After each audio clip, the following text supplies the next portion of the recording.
FutureDad 26. The dissident right's obsession with your date of birth. Quote, "That's what the right wing is good at, figuring out the left wing." Kathy Acker.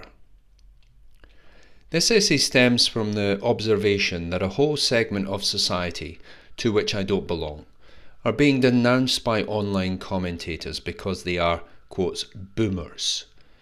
Boomers are those born during the post-World War II baby boom of the mid-1940s to the early 1960s. They're not the only generation being vilified online. Other age groups, such as Zoomers, born in the 1990s and 2000s, are also condemned. The latter are painted as mollycoddled, hyper-woke crybabies, but the ire directed at them is somewhat playful. It's not as venomous and heartfelt as that directed towards boomers. You may have heard mild teasing versions of it. Boomer tech means technology which is awkward and out of date, and boomer audio means the quality is awful and sounds like someone is using a potato for a microphone. But it goes beyond pithy epithets.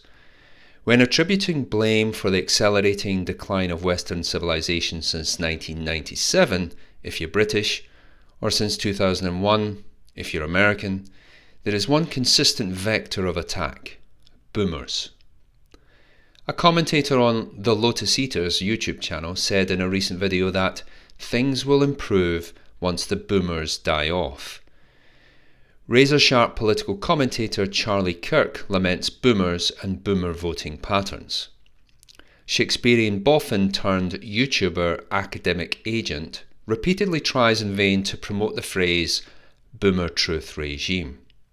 You see, the takeaway from some political thought leaders is that the people deciding to be born from 1945 to 1965 are principally to blame for the fall of the West. So who, more generally, is making these adolescent condemnations based crudely on date of birth? It comes mostly, but not exclusively, from the online dissident right, DR. The dissident part comes mainly from being outside or outcast, if one were being uncharitable, from standard or traditional right-wing conservative circles, discussed analogously to this topic in FutureDad 16, Why Does the Right Hate Libertarianism? As a whole, the dissident right is a loose collection of socio-political commentators and their followers, whose philosophy is dominated by three topics: the ideas of elite theory, that boomers frame every value differential with respect to the good versus evil power struggle of the Second World War, and lastly, the JQ. All my thoughts on this are discussed in FutureDad 44, Sand War Disinterest. Let's address elite theory first, then World War II, and then I will declare my dog in this fight. Elite theory states that democracy is fake, and that no matter who is voted into power, there is a quasi-permanent group of elites who pull civilizational levers behind the scenes.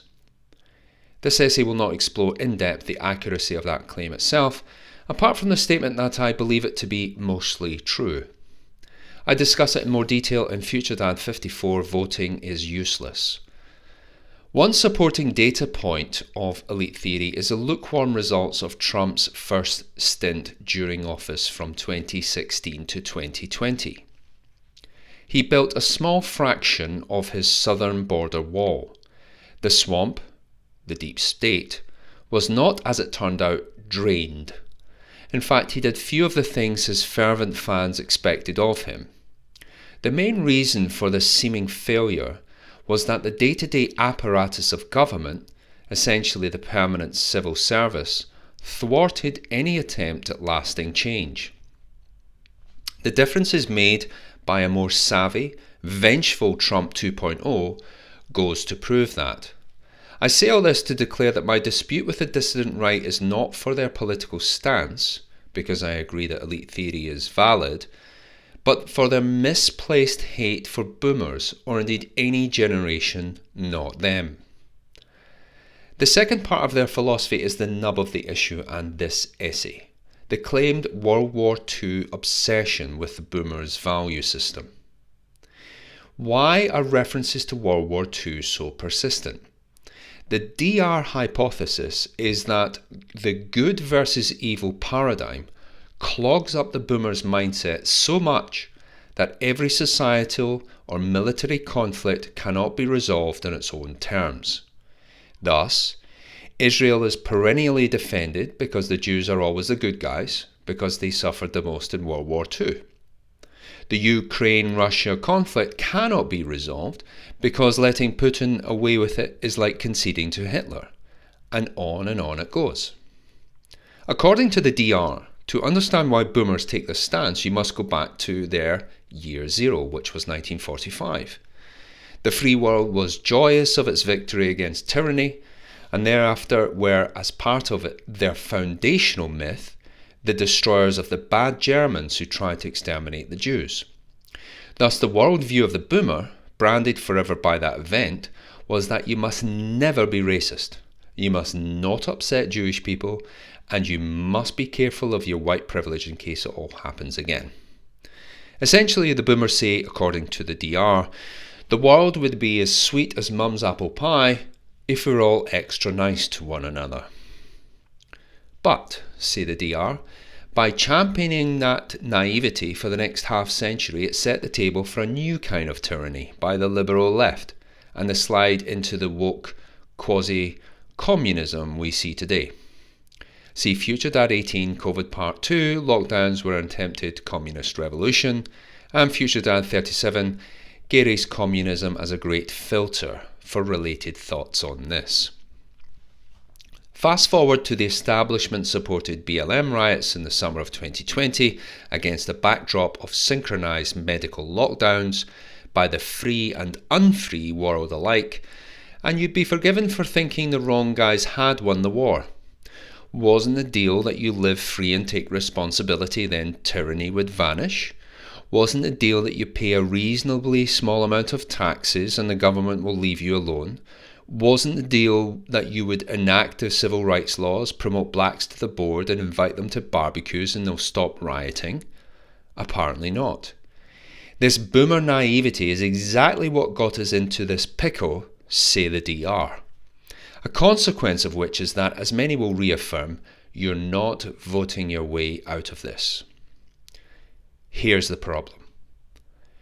The DR is like a guy standing in accident in emergency, going purple from acute shortness of breath and ranting about the fat, incompetent NHS staff. Also, there's a boa constrictor coiled around his chest. Yes, he is correct. The NHS isn't fit for purpose, and it's a socialist money pit, the gravitational pull of which is pulling Britain down with it. Sure, the staff aren't great, or they would work in the private sector. But to understand the critical problem and how to solve it, let's first address the effing snake. No matter what you say or do, if you don't recognise there is a snake and remove it, fretting over non-snake related issues, worthy though they are of comment, will not stop the man's impending demise. In 1920, universal suffrage in the US began, ratified by the 19th Amendment to the Constitution. At around a similar time in most other Western countries, the voting franchise was expanded to women.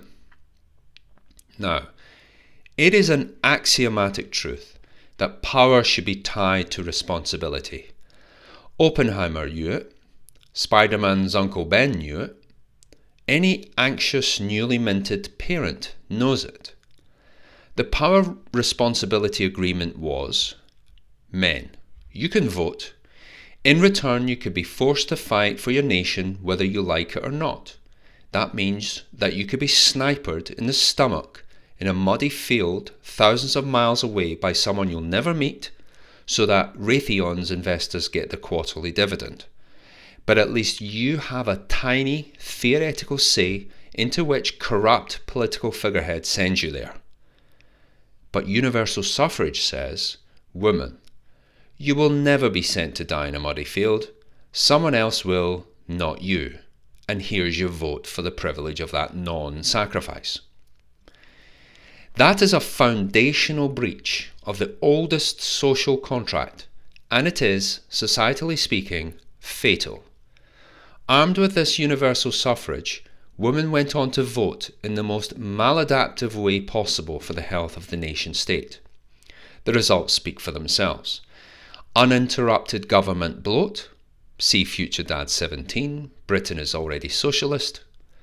Mass third world immigration, see FutureDad 33, how and why the UK will collapse.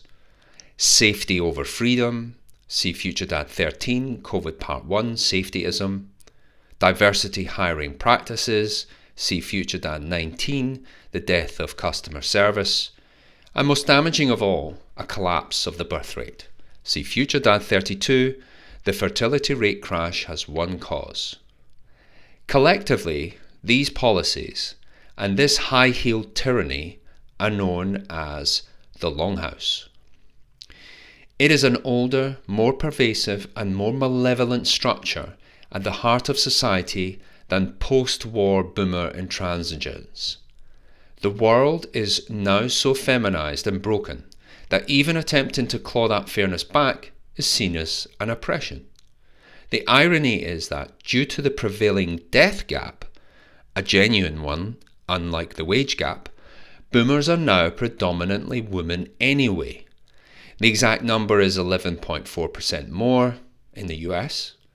We already know that what this looks like according to their voting patterns. See below the chart of the 2016 US presidential election results, if only women voted, analysed state by state. So, on to the dissident right. My message is simple.